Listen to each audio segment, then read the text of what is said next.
Tea media ప్రేక్షకులకు స్వాగతం, సుస్వాగతం. ఈరోజు ఆగస్టు 22వ తారీఖు గురువారం. ఈ ఆగస్టు 22 గురువారం తదియ తిథి మధ్యాహ్నం 1:46 వరకు, తదనంతరం చవితి. ఇక నక్షత్రంలోకి వచ్చేప్పటికి ఉత్తరాభాద్ర నక్షత్రం, తదనంతరం రేవతి నక్షత్రం. ఇక ఈరోజు మరి ద్వాదశ రాశుల యొక్క ఫలితాల్లో ముందుగా మనం మేషరాశి వారి ఫలితాలు తెలుసుకుందాం. మేషరాశి వారికి ఈరోజు కూడా ఖర్చులు అధికంగా ఉండే పరిస్థితులు అయితే కనిపిస్తున్నాయి. ఇక మాట విసురు అనేది ఏదైతే ఉంటుందో దాని ద్వారా కూడా ఒక్కోసారి ఈరోజు సమస్యలు కొని తెచ్చుకోవచ్చు. ఇక కళ్ళకి సంబంధించినవి కానీ, పంటికి సంబంధించినవి కానీ కొంతవరకు అనారోగ్య సమస్యలు కూడా ఉండవచ్చు. ఇక ఖర్చు ఎక్కువ ఉన్నా కూడా ధన రాబడికైతే ఎలాంటి ప్రతిబంధకాలు కూడా కనిపించడం లేదు. దూర ప్రయాణాలు సాకారం అవుతాయి. వీరికి ఈరోజు అమ్మవారికి సంబంధించిన పూజలు మేలు చేస్తాయి. వృషభ రాశి వారు ఈరోజు వారు ఎంచుకునే కార్యక్రమాల్లో చాలా చక్కటి పురోభివృద్ధి సాధించడం అనేది అయితే కనిపిస్తుంది. ఇటు దూర ప్రాంతాల్లో ఇప్పటికే పనిచేస్తున్న వాళ్ళు, తర్వాత ఇక్కడ ఉండి పనిచేసే వాళ్ళు, అంటే ఉభయులు కూడా ఎంతో కొంత మంచి ఫలితాలు పొందే అవకాశాలు ఈరోజైతే ఎక్కువగా కనిపిస్తున్నాయి. ఇక ఆరోగ్య విషయంలో కొంత కాలేయానికి సంబంధించినవి ఏమైనా సరే ఇబ్బందులు ఉంటాయి కనుక ఆ రకమైన వాటిల్లో ఉన్న వాళ్ళు ఏదైనా సరే కొంత జాగ్రత్తగా ఉండటం అనేది మంచిది. ఇక మిగతా అన్ని వ్యవహారాలు కూడా చాలా చక్కగా వీరికి అనుకూలకంగానే సాగిపోవటం అనేది, నూతన ప్రయత్నాలు మొదలెడదాం అనుకునే వారికి ఈరోజు ఒక మంచి రోజుగా ఉంటుంది. వివాహ ప్రయత్నాలు అంటే కొత్తగా ఏదైనా సరే మ్యాట్రిమోనీలో తమ పేరు నమోదు చేసుకోవాలి, లేదా 10 మందికి తెలిసిన వాళ్ళకి తమ పిల్లల వివరాలు ఇవ్వాలి అనుకునే వారికి కూడా ఈరోజు వృషభ రాశిలో ఆ పిల్లలు జన్మించిన వారైతే కనుక ఆ వివరాలను వారు ఈరోజైతే కనుక అమలు చేయొచ్చు. ఇక ఈరోజు వీరికి వెంకటేశ్వర స్వామికి సంబంధించిన పూజలు మేలు చేస్తాయి. మిథున రాశి వారికి అయితే కనుక ఈరోజు చాలా ఉద్యోగాల్లో గౌరవ మర్యాదలు ఇనుమడించేలాగా సంఘటనలు చోటు చేసుకుంటాయి. ఇంటా బయట కూడా వీరి యొక్క ప్రతిభని కొంతవరకు గుర్తిస్తారు. వీరు ఏదో ఒక రూపంలో ప్రశంసలు అందుకుంటారు. ఇక పిల్లల ఆరోగ్య విషయంలో కానీ, అల్లరి విషయంలో కానీ ఈరోజు కూడా ఎంతో కొంత ఒక రకమైన కొంత ఆదుర్ద అనేది అయితే తొంగి చూస్తుంది. ఇక మిగతా ఏవైతే దైనందిక కార్యక్రమాలు ఉంటాయో ఆ దైనందిక కార్యక్రమాలన్నీ కూడా చాకచక్యంగా పూర్తి చేయగలుగుతారు. ఈరోజు వీరికి నరసింహస్వామికి సంబంధించిన పూజలు ఉపయుక్తంగా ఉంటాయి. కర్కాటక రాశి వారైతే కనుక ఈరోజు నిన్నటితో పోలిస్తే కొంత మంచి ఫలితాలు పొందటం అనేది కూడా కనిపిస్తుంది. అయితే ఉద్యోగాల్లో ఉండే వాళ్ళకి ఆకస్మికంగా ఏదైనా సరే ఒకసారి అంటే చిన్న చిన్న ప్రయాణాలు చేయవలసిన ఉద్యోగాలు అయితే తప్పకుండా ప్రయాణాలు చేయవలసిన పరిస్థితులు, దానికి సంబంధించిన లేఖలు అందుకోవటం అనేది అయితే కనిపిస్తుంది. ఇక నాన్నగారి యొక్క చేసే నడవడిక కానీ, లేదా ఆయన తీసుకునే నిర్ణయాలు కానీ ఒక్కోసారి వీరికి కొంత ప్రతిబంధకంగా ఉండే అవకాశాలు అయితే లేకపోలేదు. ఇక మిగతా అన్ని వ్యవహారాలు కూడా సాధ్యమంత ఎక్కువగా వీరికి అనుకూలకంగానే జరుగుతాయి. ఇక శివుడికి సంబంధించిన పూజలు వీరికి ఉపయుక్తంగా ఉంటాయి. సింహరాశి వారు అయితే కనుక ఈరోజు ఆరోగ్య విషయంలో అయితేనేమి, చేసే పనుల రీత్యా అయితేనేమి, ఇతరులతో సంబంధ బాంధవ్యాల రీత్యా అయితేనేమి తప్పకుండా జాగ్రత్తగానే ఉండవలసిన పరిస్థితి అయితే కనిపిస్తుంది. వీరులో ఉండే ఒక తొందరపాటు కానీ, లేదా వీరికుండే ఎక్కువ మెహర్బానీ కానీ, ఆత్మాభిమానంకి ఎక్కువగా వెళ్ళే పరిస్థితి కానీ, దీనివల్ల కూడా ఒక్కోసారి ఈరోజు ఇబ్బందులు కానీ, సమస్యలు కానీ తెచ్చుకోవచ్చు. కనుక ఏది ఎక్కడ అవసరమో మీరు మొహమాటం లేకుండా ఆ రకంగా ప్రవర్తించినట్టయితే మీకు కొంత ప్రతిబంధకాలు తగ్గుతాయి. ఇక చేసే వృత్తి ఉద్యోగాల్లో కూడా పని భారం పెరిగిపోవటం అనేది, దాని ద్వారా అకాల నిద్ర, అకాల భోజనం, ఈ రకంగా మనం కొంతవరకు అవస్థపడటం అనేది కూడా కనిపిస్తుంది. ఈరోజు సాధ్యమైనంత వరకు కూడా మీరు వినాయకుడికి సంబంధించిన పూజలు చేసుకోండి.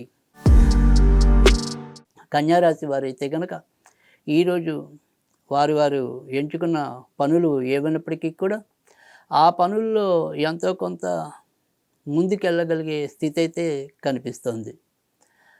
వృత్తి వ్యాపారాల్లో ముఖ్యంగా ఏదైతే భాగస్వామ్య వ్యాపారాల్లో ఉన్నవాళ్ళు కూడా కొంతవరకు లాభాన్ని ఆర్జించే పరిస్థితులైతే కనిపిస్తున్నాయి. కొత్తగా వ్యాపారాలు మొదలెట్టాలి అనుకునే వాళ్ళకైతే గనక ఈరోజు తప్పకుండా దానికి సంబంధించిన అడుగులైతే ముందుకెళ్తాయి.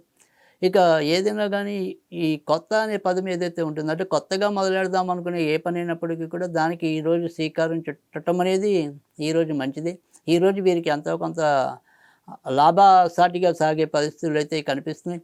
ఇక పెళ్ళిళ్ళు చేసుకోవడానికి కూడా అంటే ఎవరైతే సిద్ధంగా ఉన్నారో, ఆ పెళ్ళిళ్ళు చేసుకోవడానికి సిద్ధంగా ఎవరైతే ఉన్నారో వారు కూడా ఎంతో కొంత శుభవార్తలు అందుకునే పరిస్థితులు లేకపోలేదు. ముఖ్యంగా హస్తా నక్షత్రం వారికి, ఉత్తరా నక్షత్రం వారికి ఈ అవకాశాలైతే మరింత మెండుగా కనిపిస్తున్నాయి. ఈరోజు సాధ్యమైనంత వరకు కూడా వీరు సుబ్రహ్మణ్య స్వామికి సంబంధించిన పూజలు చేసుకోవడం అనేది మంచిది. తులారాశి వారైతే కనుక ఈరోజు చక్కటి సంతృప్తికరమైన ఫలితాలు పొందేలాగానే ఎక్కువగా కనిపిస్తుంది. కానీ చిన్న చిన్న అనారోగ్య సమస్యలు అయితే ఉంటాయి. ఇక దూరపు ప్రాంతాల నుంచి రావాల్సినవి ఏవైతే మనకి మెయిల్స్ ఉంటాయో ఆ మెయిల్స్ అన్నీ కూడా వీరికి కొంతవరకు అనుకూలకంగా రావటం అనేది అయితే ఉంటుంది. ఇక బ్యాంకు లావాదేవీల విషయంలో మాత్రం ఒకంత జాగ్రత్తగా ఉండండి. ఇక ఇదే రాశిలో జన్మించిన కళాకారులు ఎవరైతే ఉంటారో, అంటే సినిమా నటులు అవ్వచ్చు లేదా పెద్ద పెద్ద రంగాల్లో ఎవరైతే ఉంటారో వారు ఒకసారి ఏదైనా సరే అప్రతిష్ట పాలు అవ్వటం కానీ, లేదా ఇప్పటిదాకా వాళ్ళు ఏదైనా అంతర్లీనంగా చేయగాని పనులు చేస్తున్న వాళ్ళు ఎవరైనా ఉంటే అవి బయటపడటం కానీ, అలాంటివి ఈరోజు ఆకస్మికంగా అలాంటి పరిస్థితులు తలెత్తే విధానం అయితే కనిపిస్తుంది. కనుక కొంతవరకు జాగ్రత్తగా ఉండటం అనేది మంచిది. ఈరోజు లక్ష్మీదేవికి సంబంధించిన పూజలు చేసుకుంటే ఉపయుక్తంగా ఉంటుంది. వృశ్చిక రాశి వారైతే కనుక వారు తీసుకునే నిర్ణయాల్లోనే కొంత అపశృతులు తాండవించడం అనేది కనిపిస్తుంది. ఇంకా వీరిలో ఉండే ఒక మూర్ఖత్వం అనుకోండి, లేదా మనకైతే అన్నీ తెలుసు అనుకునే ఒక అహంభావం అనుకోండి, ఏదైనా సరే ప్రతి దాంట్లోనూ కూడా ఏదో రకమైన ఒక అనుమాన దృష్టి అనుకోండి, వీటి వల్ల కూడా పొందవలసినవి కూడా సరిగ్గా పొందలేకపోవటం, ఏ పని పొందాలో ఆ పనిని వీరు అనవసర భయంతో కానీ లేదా గతంతో మనం పోల్చుకుని మరి ఇప్పుడు అది పనికిరానిగా భావించి వదిలేయటం కానీ, ఇలాంటి వాటి ద్వారా కూడా ఎంతో కొంత సమస్యలు నెత్తినేసుకోవటం అనేది అయితే కనిపిస్తుంది.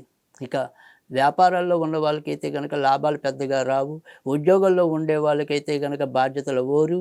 ఇలా ఎలా చూసినా కూడా ఏదో రకమైన దిగులు, బేజారు కనిపిస్తున్నాయి.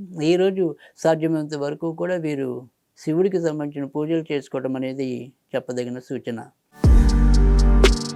ధనుర్రాశి వారికి కూడా ఈరోజు మిశ్రమ ఫలితాలు ఎక్కువగా కనిపిస్తున్నాయి. ఏ పని ఎలా అయినప్పటికీ కూడా ఏదో రకమైన భయం వెంటాడుతూ ఉండటం అనేది ఉంటుంది. ఇక బాధ్యతలు కూడా పెరుగుతాయి. తర్వాత వీరి యొక్క ప్రతిభను చూపించవలసిన పరిస్థితులు ఏవైతే ఉంటాయో వాటికి సంబంధించిన వాటిలో కూడా కొద్దిగా మరి తీరిక లేకుండా గడపవలసిన పరిస్థితులు కూడా రావటం అనేది కూడా, దాని ద్వారా ఆరోగ్యం అనేది నియంత్రణలో లేకపోవటం అనేది కూడా సంభవించవచ్చు. ఇక ఆకస్మికంగా ఏదైనా సరే దూరపు బంధువుల రీత్యా దుర్వార్తలు వినొచ్చు. ఈరోజు సాధ్యమైనంత వరకు కూడా వీరు నరసింహస్వామికి సంబంధించిన పూజలు చేసుకోవడం అనేది ఉత్తమం. మకర రాశి వారికి అయితే కనుక ఈరోజు మానసికంగా కొద్దిగా ఉల్లాసంగానే ఉండేలాగానే పరిస్థితులు కనిపిస్తున్నాయి. ఈరోజు కూడా నిన్న ఏదైనా పొందలేకపోతే ఈరోజు తప్పకుండా పొందే అవకాశాలు, అంటే ఇటు కవులు అనుకోండి, కళాకారులు అనుకోండి, తర్వాత వ్యక్తిగత అంటే స్వతంత్ర వృత్తుల్లో ఉన్న వాళ్ళు కానీ, వీరికి ఏదైనా సరే కొన్ని మంచి అవకాశాలు లభించడానికి వాటి మీద ఏదైనా సరే మనం ముందుకెళ్ళే పరిస్థితులు అయితే కనుక గోచరం అవుతున్నాయి. సంతానపరంగా కూడా ఏమైనా సరే కొంతవరకు శుభవార్తలు వినడానికైతే కనిపిస్తుంది. కానీ సంతాన ఆరోగ్య విషయంలో మాత్రం వాళ్ళు లోపల కొంతవరకు జాగ్రత్త తీసుకోవటం అనేది అవసరం. ఇక ఈరోజు సాధ్యమైనంత వరకు కూడా వీరు నరసింహస్వామికి సంబంధించిన పూజలు చేసుకోవడం అనేది ఉత్తమం. కుంభరాశి వారికి అయితే కనుక ఈరోజు ధనం వ్యయం అనేది కూడా ఎక్కువగానే కనిపిస్తుంది. ఆర్థిక విషయాల్లో ఎటువంటి మొహమాటాలు, భేషజాలు పనికిరావు. అలాగే డబ్బు వ్యయం లేదా డబ్బు ఖర్చు పెట్టడం, ఇలాంటి దానికి ఈ రెండు పదాలకి ఈరోజు కొంతవరకు దూరంగా ఉండటం అనేది చెప్పదగిన సూచన. ఇక ఇతరులతో వీరి యొక్క సంబంధ బాంధవ్యాలు కూడా ఈరోజు ఎంతో కొంత ఇబ్బందులు కలిగించడం అనేది అయితే కనిపిస్తుంది. ఇక ఈరోజు సాధ్యమైనంత వరకు కూడా వీరు వెంకటేశ్వర స్వామికి సంబంధించిన పూజలు చేసుకుంటే మంచి ఫలితాలు ఉంటాయి. మీనరాశి వారైతే కనుక వారి వారు ఎంచుకున్న విధానంలో కొంత అసహనం అంటే ఏదైనప్పటికీ కూడా 2 రకాల యొక్క ఆలోచనలతో కొంతవరకు సతమతం అవ్వటం అనేదైతే ఉంటుంది. దూరంలో ఉంటే మనం మన దగ్గర ప్రాంతాలకు వెళ్దామా? దగ్గరలో ఉంటే అయ్యో! అక్కడికి వెళ్తే బావుంటుందా? ఇలా 2 రకాల పరిస్థితులతో కొంత ఇబ్బంది పడటం అనేదైతే కనిపిస్తుంది. భార్యాభర్తల మధ్య కూడా అప్పుడే వైరం, అప్పుడే మరి ప్రియం అన్నట్టుగా ఇద్దరు మసలటం అనేదైతే ఉంటుంది. ఇక ఏదైనప్పటికీ కూడా రహస్య ప్రవర్తన ఇద్దరు వ్యక్తుల్లో కూడా అంటే అటు ఆడ లేదా మగ వీళ్ళలో ఉండే ఒక రహస్య ప్రవర్తన కూడా ఈరోజు ఎంతో కొంత వీరికి ఒక తలవని తలంపుగా తలనొప్పులు తెచ్చే పరిస్థితులైతే కనిపిస్తున్నాయి. ఇక సంతాన విషయంలో కొంతవరకు పురోభివృద్ధి కనిపించడం అనేదైతే ఉంటుంది. ఈరోజు సాధ్యమైనంత వరకు కూడా దత్తాత్రేయుడికి సంబంధించిన పూజలు చేసుకోవడం అనేది ఉత్తమం.